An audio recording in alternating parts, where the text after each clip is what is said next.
Enjoin the good and forbid the evil. Say near to the clear and far away if it's unknown. It's based on knowledge, gentleness, and patience. Let's work on doing things and get it to the next level. Enjoin the good and forbid the evil. Say near to the clear and far away if it's unknown. It's based on knowledge, gentleness, and patience. Let's work on doing things and get it to the next level. Enjoin the good and forbid the evil. Stay near to the clear and far away if it's unknown. It's based on knowledge, gentleness, and patience. Let's work on doing things and get it to the next level. Alhamdulillah, wa salat, wa salam ala wa rasulullah. Alhamdulillah, guys. This is our series entitled Enjoining the Good and Forbidding the Evil. And this is a very, by the way, I'm using different computers so I can see y'all's answers.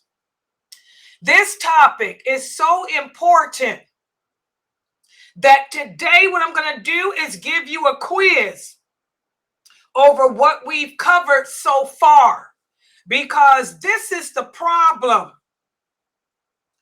Everybody wants to enjoy the good. Everybody wants to forbid the bad, but there's certain criteria that we have to meet first. And as a result of us not meet, of most of us, the majority of us do not meet the criteria. And because of that, we cause a lot of harm, just like what happened today. You know, the brother that called himself advising me, he caused more harm to himself than good. Okay? We have to be careful. We have to learn this religion, guys. And we have to know that Islam is a beautiful way of life that has been perfected for us. And because of that, Allah has taught us how to handle ourselves in all situations, good and bad. He taught us how to talk, walk, how to use the bathroom, how to bathe, and also how to enjoy the good and forbid evil. So I'm going to give you guys a quiz to cover what we've discussed up to this point. And I got my other computer here so I can see the answers that you guys type. For those of you on Facebook, YouTube, LinkedIn, DLive, Twitch, LinkedIn, and Twitter, I can see whatever you type. So I want everyone to participate. I want everyone to type an answer. So let me put the questions up so you can see them. Okay.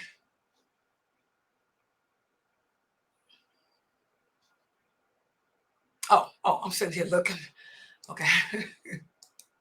All right, guys, here it comes. All right. Let me start with these people first. Oh, where's the channel? Wait a minute, where's my PowerPoint? Oh, here it is.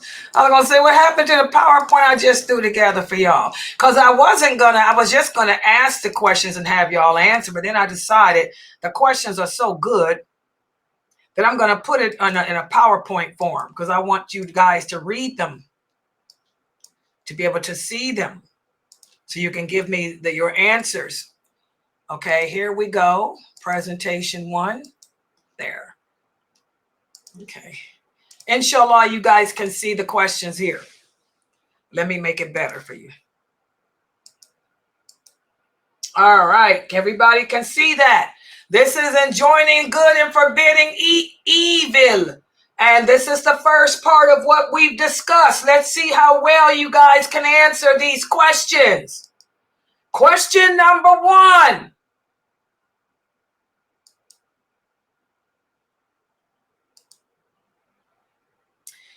Allah says in the Quran, in the interpretation of the meaning, you are the best nation brought forth for the people of the world, because you enjoin right and you forbid wrong and you believe in Allah. This verse we talked about, how Allah sent this verse down, and we talked about why he sent it. Again, you will never understand the Quran until you learn the history. And the history are the hadiths. For every verse that Allah sent down, something happened to make him say it and send it.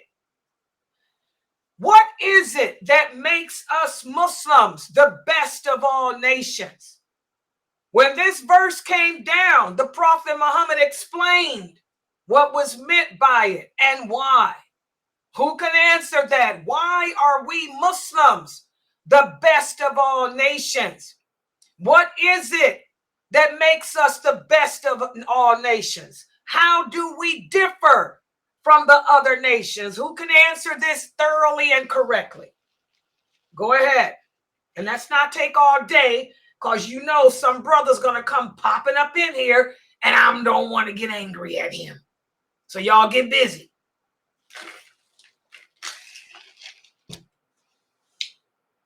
Y'all should know this answer because I've talked about this in many other classes too. What is it that makes us Muslims better than the Christians? Better than the Jews? Better than the people of Noah? Better than the people of Jonah? Better than the people of Abraham even? Why are we better than them? Read the verse. It tells you why. And what is it about that Allah mentions that makes us why? Come on, guys. Get on the mic. I don't have all night. We got 10 more questions. Because our enjoying the good and forbidding the evil in our allegiance, we do not go against what Allah has forbidden us to not go against. Okay. She said what makes us the best of all nations is the fact that we enjoin the good and we forbid the evil. Okay, that's good. That's correct. Now, how is that the fact that we enjoin the good and the fact that we forbid the evil? What makes us different from the Christians and Jews in regards to that? Why are we better than them? Didn't Allah command them to enjoin the good and forbid the evil too? So what is it that makes us better? Come on, guys, think.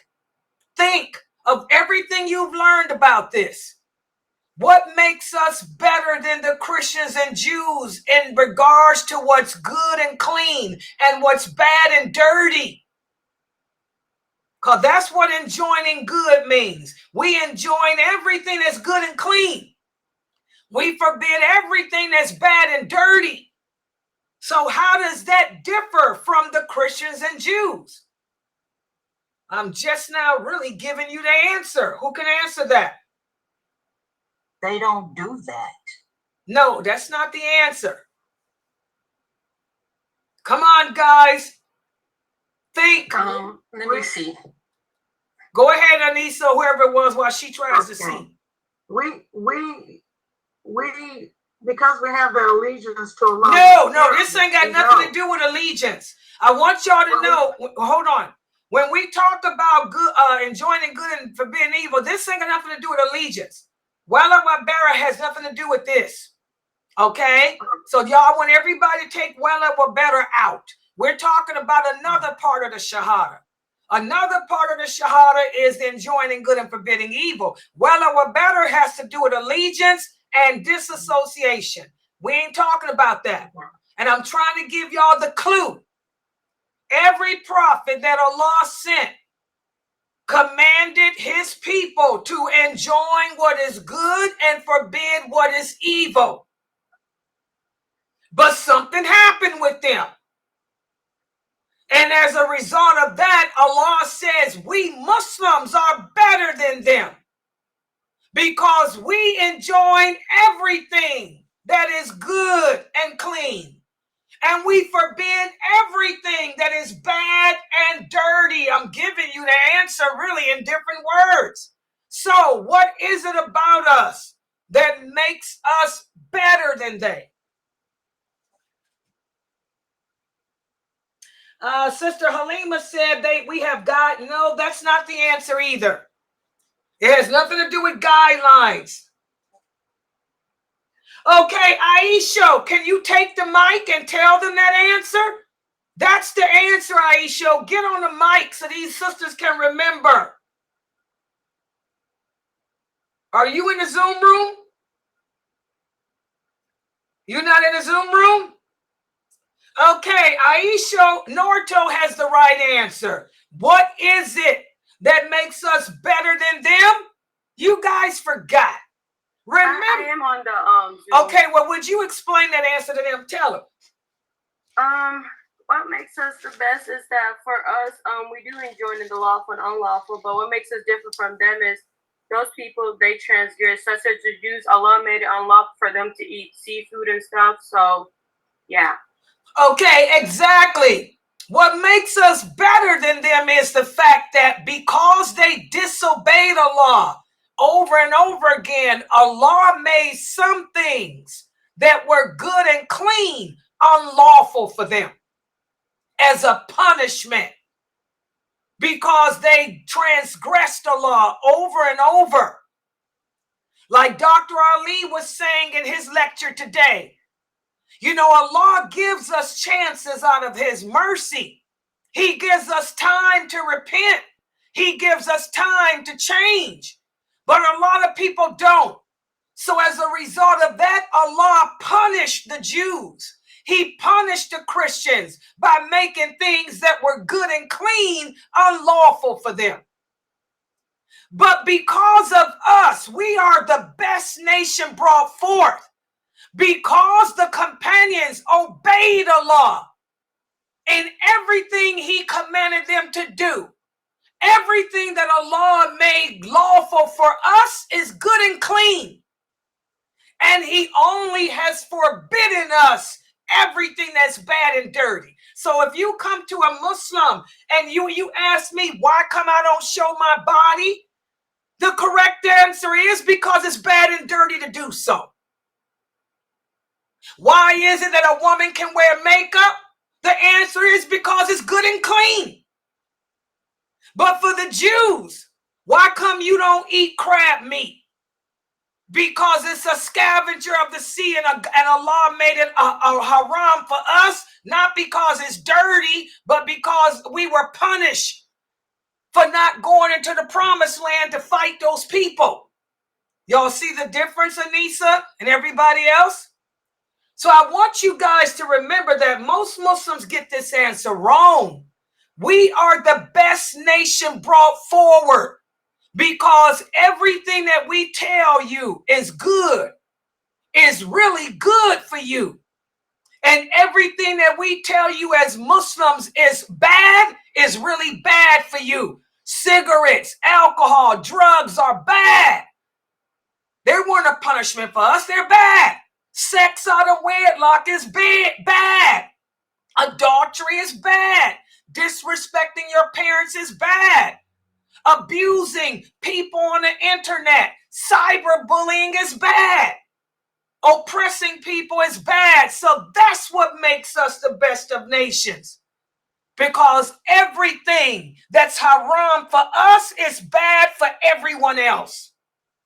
And everything that's lawful for us is good for everyone else. And this is why you fanatical brothers, y'all have to be careful telling women that makeup and colors and jewelry and stuff is haram, because it's not.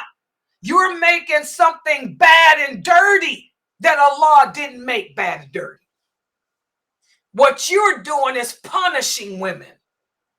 You're punishing any woman that's stupid enough to listen to you. Okay? Everybody understand that answer? Y'all got it in the Zoom room? Mina? Okay, next question. We talked about how when it comes to enjoining the good and forbidding the evil, the problem with most Muslims today, like the man that we had today, what's his name again? Dawood bin Bak. You have to know before you enjoin the good, you have to know what the good is. Before you tell somebody what's right or wrong, you have to know what the right and wrong is. Most Muslims today don't know what the lawful is, what the unlawful is. They don't know the guidelines and saying, Sallallahu Alaihi Wasallam. They don't know the rules on the greeting. They don't know that you ain't got to say say it every single time. Okay? So, who determines what the good is? How do we determine what the wrong is? This is easy. Go ahead, answer it. What is the good? What is the wrong?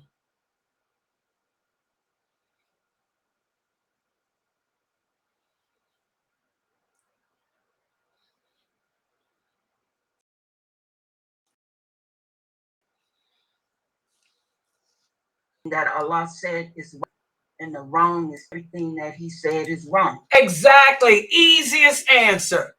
Only Allah has that authority. The maruf, or the right, or the good, the clean, is what Allah said is the good, the clean, the right.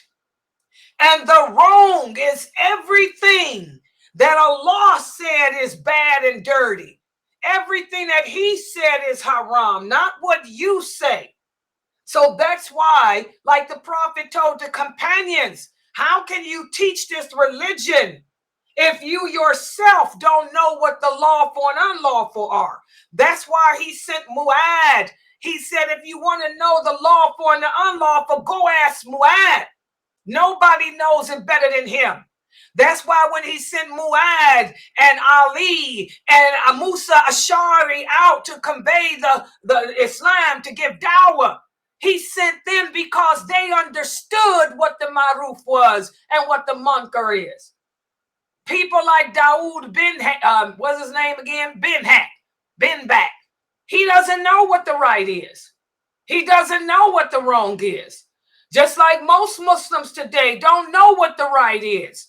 We don't know what the wrong is. So we end up, creating a lot of problems. Good job, Sakina. Allah determines that. Good job. What about this? Next question.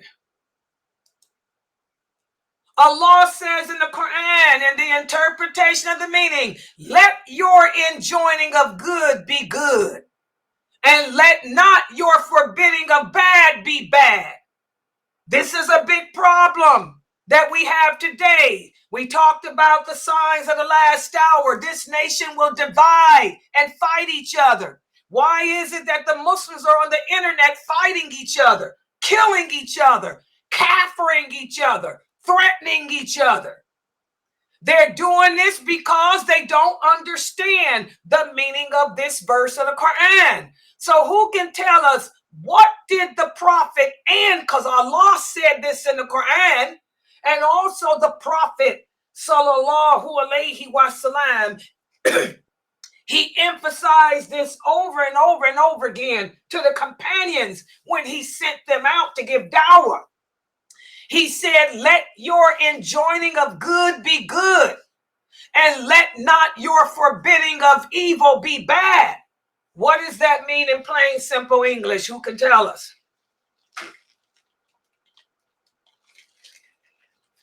It means the way you approach someone. So you're letting it be forbidden. You got to be more gentle with the people and know how to talk to the people, because that becomes bad, the way you approach them. MashaAllah. Perfect answer. Good job, Mina. Exactly. That's exactly what it means. The Prophet said, sallallahu alaihi wasallam, if you're going to enjoy the good, do it in a good way. Don't do it in a bad way. Don't do it in a manner that's going to offend the people or demean the people or put the people down. Don't come to the people in a way attacking them. Okay? And if you're going to forbid the people from bad, the same thing. Make sure that your delivery and your approach isn't bad. And you have to, first of all, make sure you have what, guys? Before you enjoin the good and forbid the evil, what must you have before you do that? Who can answer that? What must you have before you do it? Exactly. You have to have knowledge of what you're talking about. And that's what this brother named, I keep saying his name so I can forget it. This is how I get over my stress and anxiety.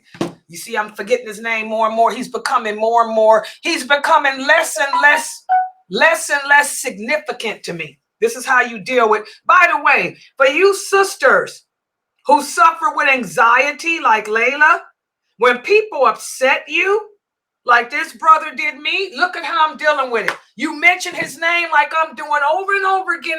I'm forgetting. He's becoming less and less significant. Brother Dawood been back. Before he even called himself typing my name in an email, he should have first had knowledge of what he was talking about. He should have first Googled who he was talking to, too. He should have figured out, she should have figured out, he don't know who I am. You know, didn't your mama teach you don't talk to strangers? Didn't your parents teach you as a child, don't talk to strangers? If it's somebody that you don't know and they don't know you, what makes you think that you can enjoin or forbid anything? That's why I had to tell one of the new shahadas here. Remember one of my new shahadas, she had just taken shahada, and she said she wanted to approach the women at the mosque about something. I told her they're not going to listen to you. They're going to look at you as if you're nobody because you ain't been Muslim but a minute. You don't know them. They don't know you. Before you approach a person to enjoin or forbid, you have to have a relationship with that person. And this is what we Muslims fail to understand. Like Dawood bin back. He doesn't know who I am. He doesn't know me from King Tut. So since you have no relationship with me, I'm a woman too. You ain't gonna ever have a relationship with me. He should have thought before he typed my name to an email. He shouldn't have said nothing. If he really, really believed that I'm doing something horrific, if he really believed that I'm teaching horrifically, what should he have done? Who can answer that? What should he have done since he has no relationship with me? I have none with him. He doesn't know me. I don't know him. What should he have done if he really thought that I was doing something so bad, so detrimental to Islam? What should he have done, guys? Who can answer that? He should have made dua for you. Exactly. You go to the next level. You make dua for the person. The same way I told that new sister here. If you believe that what the sisters at the mosque are doing is so bad, go to the next level and make dua for them. But to approach them and you are not on their level, number one, they don't know you from Tom, Dick, or Jane, number two. I can guarantee you if you approach them women, they will tear a hole in you. So go pray for them. That's what this verse is talking about. And that's what we all need to do. I'm telling that to myself and everyone else. If you see another Muslim doing something that you believe is so bad, and you don't know them, they don't know you, you ain't on their level, do you think they gonna listen to you? You better keep it to yourself and go make dua for them. Okay? All right. Next question. Enjoining the good and forbidding the evil is performed by who in your community? Who is it? Who does it fall upon in Islam to enjoin the good and forbid the evil? And this is another problem that we have as Muslims. We all are supposed to do it individually in different ways.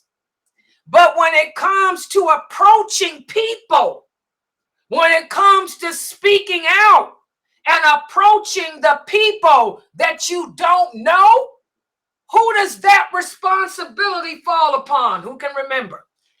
The Imam of the Masjid. And who else? Like, for example, on the website, I need to know, who does it fall upon? The ones that know the scholars. Yeah. Or, All like my of those website. Authority All of those. That's right. That's the word I'm looking for. The people of authority.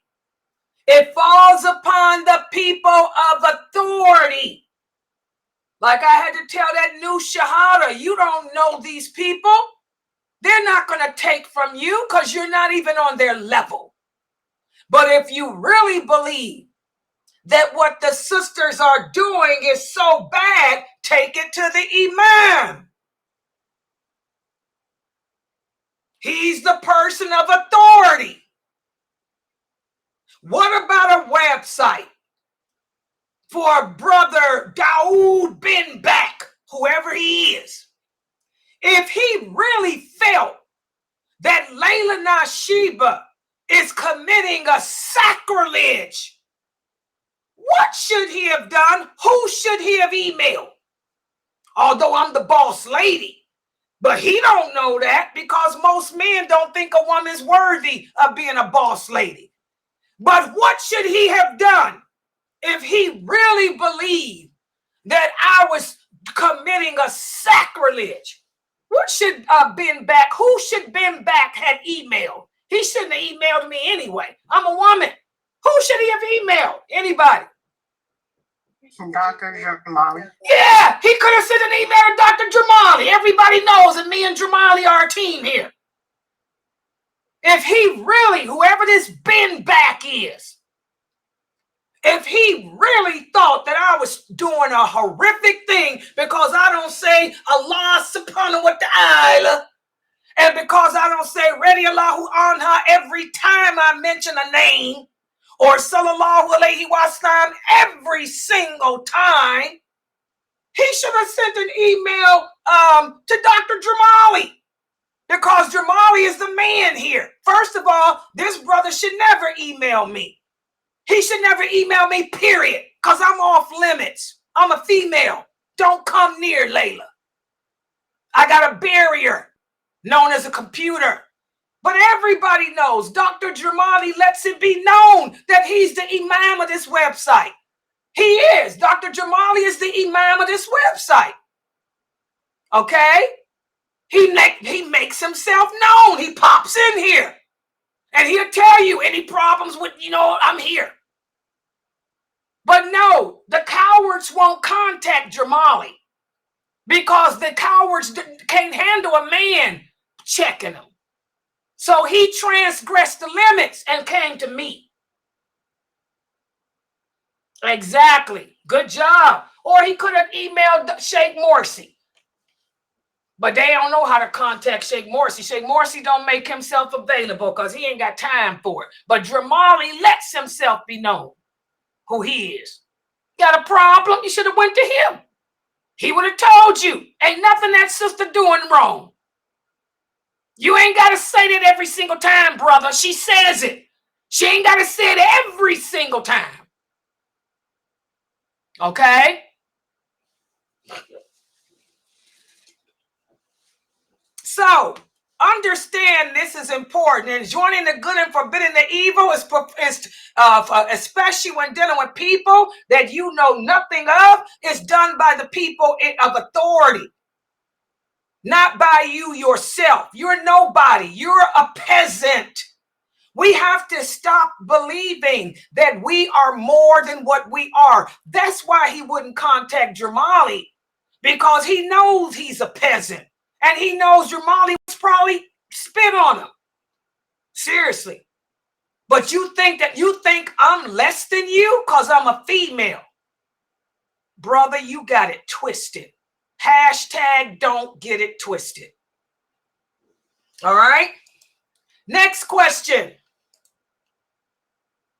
Also, before we enjoin the good or forbid the evil about something, not only must we have knowledge of what we're talking about, but also before we approach the person, we must first weigh what? This is also important. What must we weigh before we approach the person? Who can remember? This is very important. After knowledge, this is the next important thing. Pros and the cons. Yeah. Exactly. Weigh the pros and cons. What does that mean when we say weigh the pros and cons? Break it down in plainer English, somebody. Go ahead, Precious. So pros and cons means, is it safe to approach them? Do you know the person? Do you know if you correct them? Are they gonna react in a negative way towards you? Yes, those are some of the questions you ask. But what does it? What are the two categories we put it in? Good job, Pamela. You weigh the pros and cons, mean whether the good outweighs the bad of approaching them. You make a list. Pros. What good things can result from me approaching this person? And then the cons are the adverse reactions I can receive. If the cons outweigh the pros, then you don't approach the person.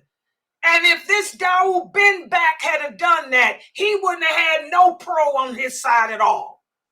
Number one, she ain't gonna accept from me because I'm just a hood rat from off the internet. She don't know me. Number two, she's a woman. I'm a man. What am I doing emailing her? He ain't got there's no pro for him. Had he weighed the pros and cons, he would not have been able to come up with one pro. One pro at all. And if we all would sit down and do that before we open our mouth, before we use our hand, change it with your hand, change it with your tongue, before we let our fingers do the typing to send an email, you got to first of all make sure you got knowledge of what you're talking about. That what you getting ready to say is backed up with an authentic, clear verse. Number two, you got to weigh the pros and cons. Am I going to cause more harm or more good? In my case, I'm causing harm. So I'm going to move to the next step, which is pray for the sister. If you really believe this sister's doing something bad, go make do it for me. Make do it for me. Pray for me. Even the cockroaches make do it. And that's the email I sent back to him. By the way, when he sent me his email, I did email him back. And all I did was say, brother, even the cockroaches make dua for the people of knowledge. And I guess it ticked him off. That's when he emailed me back with his threats and all his other stuff. He couldn't handle that. You know, I was telling him in a nice way, if you think that I'm doing something bad, do like the cockroaches and make do it for me. But don't email me. That's what I was telling him in a nice way. Do like a cockroach and pray for me. Don't ever email me. That's what I was basically saying. And I guess it ticked him off. Okay? So we have to weigh the pros and cons. And I think this is the last question. Last question. What is the methodology that we use? In other words, what are the steps that we follow when it comes to enjoining the good and forbidding the evil? What are the steps that we follow?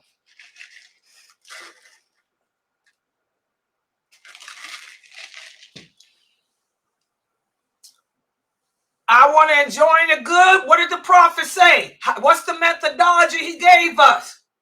If you see something bad, what do? That's the method. He said, try to change it with your heart, with your hands. If you cannot change it with the hands, then change it with the tongue. If you cannot change it with the tongue, then change it with the heart. As far as it making dua, that's the weakest of it. Exactly. And that's what we need to learn how to do, guys.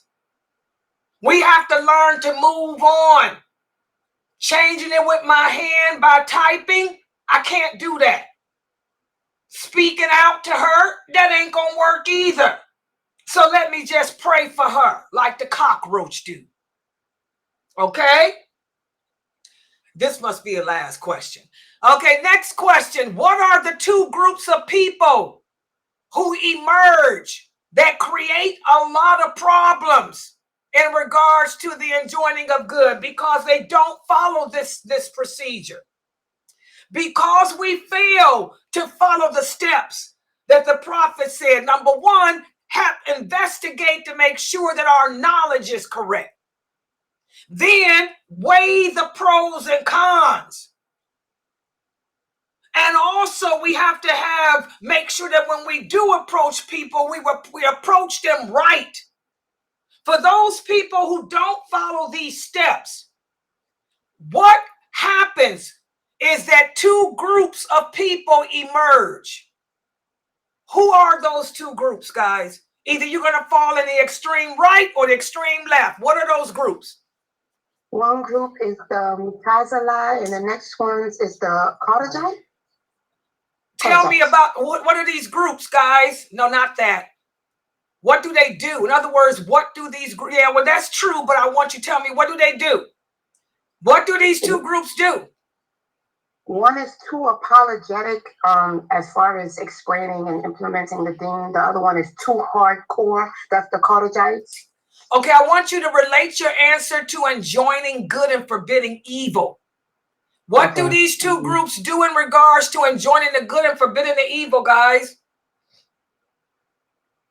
One group does what when it comes to enjoining good? Okay, the first group, one group, these are people who want to enjoin the good, but they don't know how because they don't really have knowledge. They don't know how to speak, or they can't remember the meaning of the hadith well, or they don't know how to approach people correctly. So, as a result, they end up causing more harm than good. And then you have the other group of people that do what? I gave y'all the first answer. That don't do nothing at all. Exactly. Then the second group, these are people that are only concerned with themselves. They say, well, what's the point? That's her problem. That's her problem. That's his problem. I'm just going to worry about myself. I'm just going to focus on me. So you don't want to be a part of any of those two groups, guys. You don't want to be the group like Daoud bin Bak. He's the one that caused more harm than good. And you don't want to be the group of other people that just don't care about nothing. They are what Ibn Masud called the walking dead. Because when we fail to speak out, what happens when we fail to speak out against the evil? What happens when we fail to do anything? What happens, guys? If we fail to do anything, Allah will send his punishment to everyone. Exactly. When we fail to do anything, that's when Allah will punish us all. That's why Allah is punishing us all now with this war against Islam. Last question. How does Islam tell us to react to our imams or our rulers and leaders who are oppressive? How do we enjoin the good and forbid evil with them? Do we rebel against them, in other words? What do we do? What did the Prophet say to do if you have a ruler or an imam who may be oppressive? Do you rebel against him? How do we enjoin with them? And this is a hot topic on the internet today. You'll find these brothers talking about Saudi Arabia and stuff. How does Allah tell us to deal with the rulers? We obey the rulers as long as they still making their prayers. Exactly. We don't rebel against them. A lot of people are emotional about what's going on over in Gaza. But by the way, it's happening in Africa too. But we got to learn to curtail those emotions. The Prophet said our destruction will come from our emotions. We're too emotional. We need to use critical thinking. The Prophet sallallahu alaihi wasallam said we will live to fight against each other. We will kill each other. We will destroy each other. We will never be destroyed by our enemies. Our destruction will be from each other. Okay? So the prophet tells us, when your rulers become oppressive, you still do not rebel against them as long as they are performing their prayers. We don't use the K word either. Okay? We got to stop all this kafir stuff. Okay? You still have to obey them. You can try to call them back to the truth. But as far as rebelling against them, you can't do that as long as they are praying openly. I don't care what other sins they do. Everybody sins. But as long as they're doing them public prayers, y'all cannot do nothing rebelling against them. You can try to make dua for them, pray for them, the power of dua. But do not rebel. Do you young brothers understand that? Because there's too much of these young brothers going around cursing the rulers of the world, of the Muslim world, and trying to ignite people to fight against them and all that stuff. The prophet said we don't do that. We don't do that.